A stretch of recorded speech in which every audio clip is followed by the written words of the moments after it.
బ్రహ్మ ముహూర్తానికి ముందే లేచి ఆ బ్రహ్మ ముహూర్త సమయంలో ప్రాతకాల సాధన అనేది ఉంటుందన్నమాట.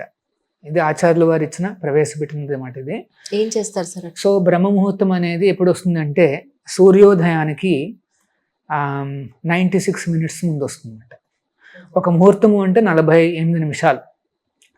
సో బ్రహ్మ ముహూర్తం అనేది 96 అంటే 2 ముహూర్తాల ముందు మాట సూర్యోదయం. అంటే ఉదాహరణకి ఈరోజు సూర్యోదయం 6ంటికి అయితే అప్రాక్సిమేట్గా 4:24. సో మా గురువు గారు ఏమన్నారంటే 4:30 నుండి 5:15 వరకు మాకు ఈ సాధన ప్రోగ్రాం అనేది ఇచ్చారన్నమాట. ఏమిటి సాధన? ఫస్ట్ ప్రోగ్రాం ఏంటంటే స్వామికి ఆ రాధా గోవిందులకు రాధాకృష్ణులకు మంగళ హారతి ఉంటుందన్నమాట. సో కాన్షల్లో కరెక్ట్గా 4:30కి మోగుతుంది. మా గురుగారు ఇంకోటి చెప్పారు ఏంటంటే దేవస్థానంలో ఆ టైం అనేది ఎగ్జాక్ట్గా ఉండాలి. కరెక్ట్. అంటే మన చేతి వాచ్ని కూడా మనం కరెక్ట్ చేసుకోవచ్చు. అంత పర్ఫెక్ట్గా అంత పర్ఫెక్ట్గా చేయడానికి మేము ప్రయత్నిస్తుంటాం. సో 4:30కి కర్టెన్ ఓపెన్ అయ్యి ఆ దేవాది దేవుడి దర్శనము.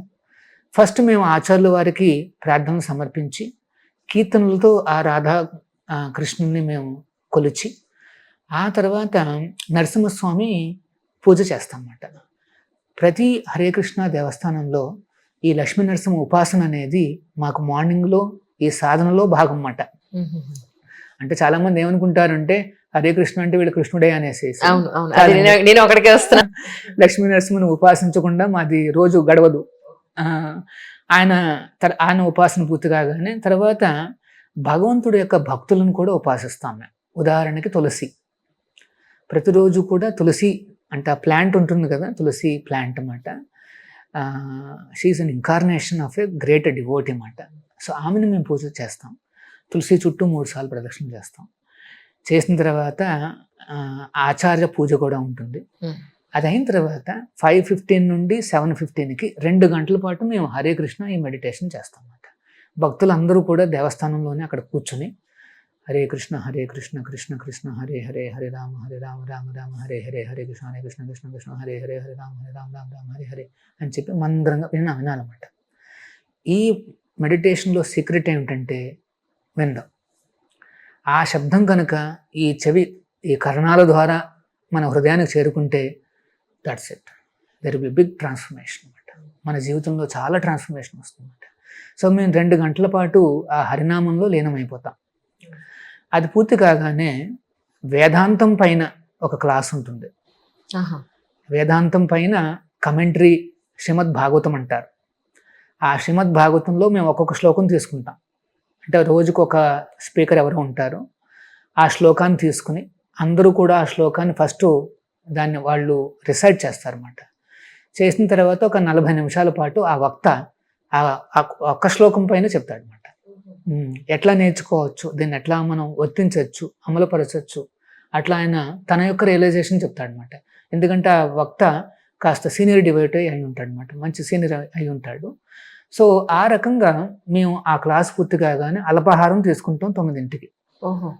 9:05 అట్లా తీసుకుని 9:30, 10ంటికల్లా మేము మా వివిధ సర్వీసెస్ ఉంటాయన్నమాట. సర్వీసెస్ అంటే కొంతమంది బయటకు వెళ్తారు ప్రచారానికి, కొంతమంది ఇట్లాగా మా కిచెన్లు ఇవన్నీ రన్ చేయడానికి వెళ్తుంటాం, కొంతమంది ఏమో ఏమంటారు కొంతమంది డోనర్స్ని కలవడానికి, లేకపోతే అట్లాంటి టెంపుల్ మేనేజ్మెంటు, గోశాల మేనేజ్మెంటు అట్లా చాలా ఉంటాయి మాకు. ఇలా వివిధమైన సేవలు అందిస్తూ కొంతమంది అయితే మన అక్షయ పాత్రకు వెళ్తుంటారు. సో ఆ రకంగా మేము సేవలన్నీ అందించి 7-7:30 మధ్యలో మేము వెనక్కి వచ్చేస్తాం. రాగానే కొద్దిగా స్నానాలు పూర్తి చేసి కావాలనుకుంటే కొద్దిగా అల్పాహారం మళ్ళీ తీసుకుంటారు, కానీ ఒక గ్లాస్ మిల్క్ మాత్రం కంపల్సరీగా తీసుకుంటారు అన్నమాట. మా గోశాల ఉంది, ఆ గోశాల నుండి వచ్చే మిల్క్నే మేము భగవంతుడికి సమర్పించి ఆ మిల్క్ని మేము తీసుకుని బై 9:30 మేము పడుకుని పోతాం. 9:30కి పడుకుని పోయి బై 3:30, 3:45 మేము లేస్తాం. My God. సో షార్ప్ అన్నమాట. అంత 9:30 కల్లా లైట్లన్నీ అయిపోతాయి, కట్ ఆఫ్ అయిపోతాయి, వైఫైలు ఇవన్నీ కూడా కట్ ఆఫ్ అయిపోతాయి. సో అందరం కూడా పడుకుంటాం. యాక్చువల్గా అది చాలా మంచి అలవాటు. ఆరోగ్యపరంగా కూడా చూస్తే early to bed and early to rice. ఇప్పుడు విలేజ్లో కూడా చూస్తే వాళ్ళు చేసేది ఇదే. సూర్యోదయం కాగానే వాళ్ళు కూడా పడుకుని పోతారు, 8:30 9 పడుకుని పోతారు. ఇక్కడ వివిధ పనులు కర్తవ్యాల వల్ల అది లేట్ అయిపోతుంటుంది. 1 గంట 2 గంటలు 3 గంటలు కూడా అవుతుంటుంది ఎర్లీ మార్నింగ్. సో సో ఇదండి మా రోజు మాట. 3:30 3:45 లేస్తాము, 9:30 కల్లా పడుకుని పోతాము. నాకు ఎంత ఆశ్చర్యం అనిపిస్తుందంటే, వచ్చే సంవత్సరం ఏ రోజు గ్రహణం ఉందో, రేపు ఏ సమయానికి సూర్యోదయం అవుతుందో, ఏ సమయానికి సూర్యాస్తమయం అవుతుందో అనేది ఈ రోజే మన వాళ్ళు చక్కగా క్యాలిక్యులేట్ చేసి రాస్తారు. అది అలాగే జరుగుతుంది కూడా. అది ఎలా సాధ్యం అంటే ఎలా చెప్తారు సార్? యాక్చువల్గా ఈ పంచాంగము అయితే ఈ ఏమంటారు astronomy, astrology, what ever they call, అవన్నీ కూడా ఇండియాలో చాలా హైలీ అవాల్వ్డ్ అండి ఫర్ ఏజెస్ టుగెదర్. కరెక్ట్. మా పరంపరలోనే మా యొక్క గురువు గారు భక్తి సిద్ధాంత సరస్వతులు, ఆయన పేరు సిద్ధాంత సరస్వతి. ఆయన వీటన్నిటి మీద కూడా ఆయన కొన్ని పుస్తకాలు రాశారన్నమాట. సో ఇది ఎంత ప్రిసైజ్ సైన్స్ అంటే, అదే మీరు అన్నట్టు ముహూర్తాలు, ఆ గ్రహణాలు, ఆ సమయాలన్నీ కూడా ఎగ్జాక్ట్గా కోయిన్సైడ్ అవుతాయి అన్నమాట. సో కాకపోతే అన్ఫార్చునేట్గా ఏంటంటే మనం వాటిని అన్నిటిని పక్కన పెట్టేసాం. అవును. వాటిని కానీ మనం రివైవ్ చేయగలిగితే we can save so much of time and energy. ఇప్పుడు ఉదాహరణకి ఒక మంచి ఆస్ట్రాలజర్ కానీ మంచి అది ఎవరైనా ఉండుంటే వచ్చే విపదాలన్నీ ముందుగానే వాడు వార్నింగ్ ఇస్తాడు. కరెక్ట్. కరెక్ట్. ఇప్పుడు ఉదాహరణకి ఆయుర్వేదం అని కూడా ఉంది, అది కూడా వేదమే. ఆయుర్వేదం అని ఉంది. చిన్న చిన్న హెర్బల్ మెడిసిన్స్తో వాటితో కూడా జబ్బులను తగ్గించుకోవచ్చు. కానీ వీటన్నిటికీ కూడా ఎసెన్స్ ఏమిటంటే ఈ భగవద్గీత. వేదైష్ట సర్వై అహమేవ వేద్య అన్నాడు కృష్ణుడు. అంటే అన్ని వేదాలలో ఎక్కడ వెతికినా సరే నా గురించే వెతుకుతున్నారు అంటాడు భగవంతుడు. అంటే ఒక్కసారి మనం భగవద్గీత అర్థం చేసుకుంటే వారికి ఆయుర్వేదం కానీ లేకపోతే జ్యోతిష్ శాస్త్రం కానీ ఆస్ట్రాలజీ కానీ ఇది కానీ అన్ని శాస్త్రాలు అర్థమవుతాయి అన్నమాట. సో మా యొక్క అంటే ఈ హరే కృష్ణ యొక్క కంట్రిబ్యూషన్ ఏమిటంటే, మా ఆచార్యులు వారు ఇచ్చిన ఆ భగవద్గీత యథాతథాన్ని కనుక మనం చదవగలిగితే మీది ఏ ఫీల్డ్ అయినా కావచ్చు, మీరు ఆయుర్వేదిక్ డాక్టరా, ఎంబీబీఎస్ డాక్టరా, లేకపోతే లాయరా, ఇంజనీరా, ఏదైనా కావచ్చు, అదే ఫీల్డ్లో యూ కెన్ ఎక్సెల్ నైస్లీ. చక్కగా మీరు ముందుకు వెళ్ళచ్చు. తర్వాత మీరు కూడా కాస్త ప్రశాంతంగా ఉండొచ్చు. మీరు కాస్త ప్రశాంతంగా ఉంటే 10 మందికి మీరు ప్రశాంతంగా సేవలు అందించగలుగుతారు అన్నమాట. So this is the secret అండి. మనం ఏ వేదాల్లో కానీ లేదా ఏ శాస్త్రంలో కానీ మనం ముందుకు వెళ్ళాలనుకున్నా ఫస్ట్ నా రికమెండేషన్ ఏంటంటే భగవద్గీత చదువుకోండి. ఈ భగవద్గీత యథాతథాన్ని చదివితే మీకు చాలా క్లారిటీ వస్తుంది. తద్వారా మిగతా రంగాల్లో కూడా మీరు చక్కగా పెర్ఫామ్ చేయొచ్చు. నేను మా పిల్లలకి కనీసం రోజుకు ఒక 2 పేజీలన్నా చదవండి భగవద్గీత అని అడిగితే వాళ్ళు గొప్ప ప్రశ్న వేశారు. ఎంతో మంది రాస్తారు భగవద్గీతని, ఏ భగవద్గీత మేము కొనాలి ఇప్పుడు అని.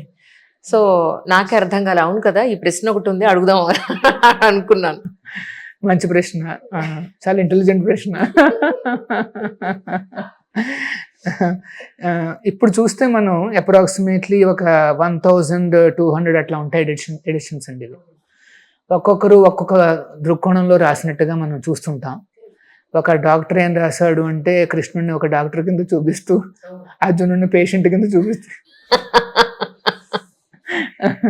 కానీ మా గురువుగారు ఏమన్నారు అంటే, ఇది శాస్త్రము, ఇది ఏదో ఎవరో రాసిన పుస్తకం కాదు, ఇది సాక్షాత్తు భగవంతుడు ఇచ్చిన శాస్త్రం. ఇది మరి కృష్ణుడు ఇచ్చిన ఈ వాక్యాలు అర్థం కావాలి అంటే వాడు ఆ కృష్ణుడు సంప్రదాయంలో కృష్ణ భక్తుడై ఉండాలి అని చెప్పారు అన్నమాట. అప్పుడు అర్థమవుతుంది మనకి, నిజంగా అర్థమవుతుంది అన్నమాట. లేకపోతే భగవద్గీత ఇచ్చే కొన్ని బెనిఫిట్స్ లభిస్తాయి అందరికీ కూడా. అంటే ఎక్కడైతే కొన్ని ఫలాలు అన్నీ ఉంటాయి కదా, ఇది భగవద్గీత ఒక పెద్ద వృక్షం అనుకుంటే కొన్ని ఫలాలు కోసుకోవచ్చు. కానీ మీకు నిజంగా బెనిఫిట్ కావాలి అంటే ఆ పూర్తి నీడ, ఆ ప్రశాంతత, అదన్నీ మీకు కావాలి. ఆ పళ్ళు కావాలి, ఫలాలు అన్నీ కావాలి అంటే దెన్ సంప్రదాయబద్ధంగా వచ్చే ఆచార్యుల దగ్గర నేర్చుకోవడం అనేది ఉత్తమం అన్నమాట. ప్రభుపాదుల వారు చూస్తే ఆయన 32వ ఆచార్యులు. ఏంటి 32? బ్రహ్మ మధ్వ గౌడీయ సంప్రదాయం అన్నమాట మాది. బ్రహ్మదేవుడి నుండి వస్తున్న సంప్రదాయం. బ్రహ్మ, ఆయన దగ్గర నుండి నారదముని వారు, వ్యాసదేవుడు, మధ్వాచార్యులు, మధ్వాచార్య పరంపరలో మా ఈ హరే కృష్ణ పరంపర వస్తుంది. అందులో 32వ ఆచార్యుల వారు ప్రభుపాదుల వారు.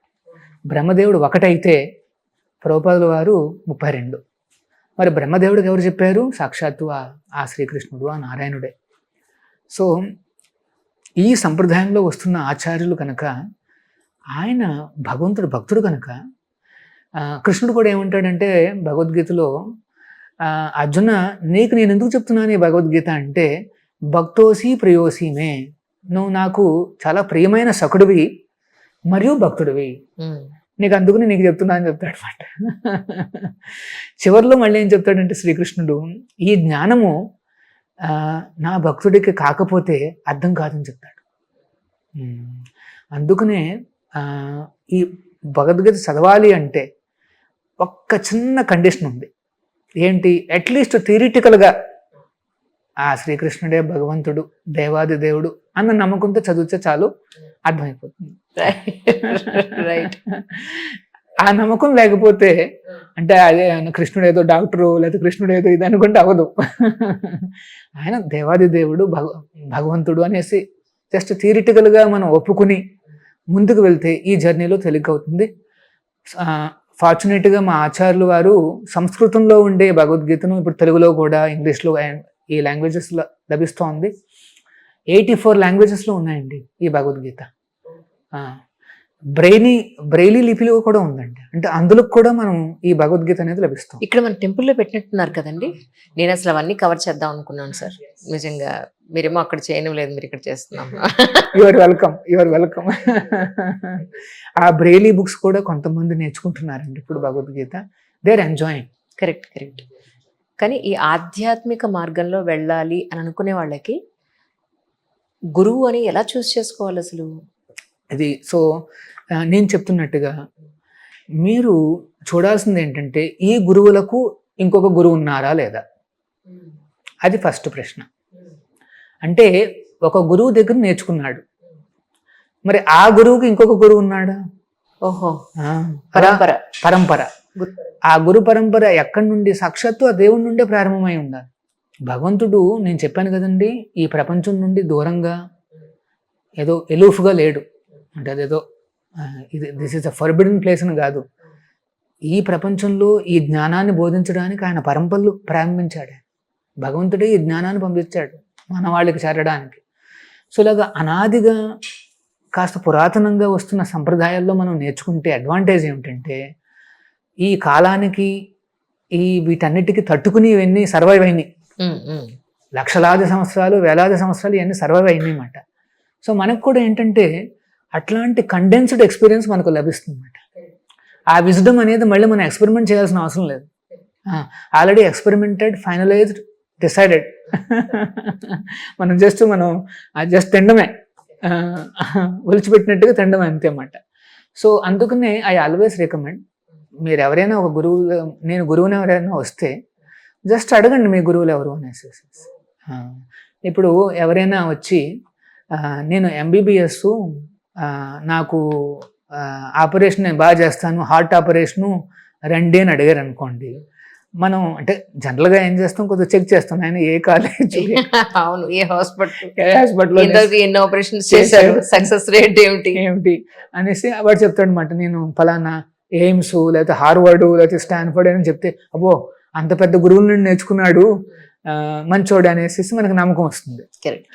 అదే ఎంబీబీఎస్ డాక్టర్ ఏమంటాడంటే, లేదు నాకు కళలో నాకు జ్ఞానోదయం అయింది, నాకు మొత్తం ఎంబీబీఎస్ అంతా అవగాహన వచ్చేసింది, ఇప్పుడు మీరు రండి నేను ఆపరేషన్ చేస్తున్నాను అనుకో, ఎవరైనా వెళ్తారా? రీసెంట్గా ఒక మిస్టర్, అంటే నేను పేరు చెప్పదలుచుకోలేదు, మిస్టర్ సంబడి, వాడు ఏం చేశాడంటే సర్టిఫికెట్లు ఏవో ఫోర్జింగ్ చేసి నేను పెద్ద సర్జన్ అనేసి చెప్పుకున్నాడు, నేను యూకే నుండి వస్తున్నానని చెప్పాడు అనమాట. 10-12 హార్ట్ ఆపరేషన్స్ ఫెయిల్ అయ్యి చనిపోయారు. ఎవడో కేసు వేస్తే అప్పుడు పోలీసులు వాళ్ళు ఇన్వెస్టిగేట్ చేస్తే అప్పుడు అసలు విషయం బయటపడింది. బయటపడింది అనమాట. చూసారా, అంటే గురువు లేకపోతే రిస్కీ, చేస్తాడేమో కానీ ఏమవుతుందో ఎటు పెడతాము మార్గం తెలియదు. అది అలాగే గురువులు చెప్పచ్చు, ఏదో అనిపిస్తుంది అనిపించవచ్చు, కానీ రిస్కీ. ఎంతవరకు మనం ముందుకెళ్ళగలం, ఎక్కడికి వెళ్తాం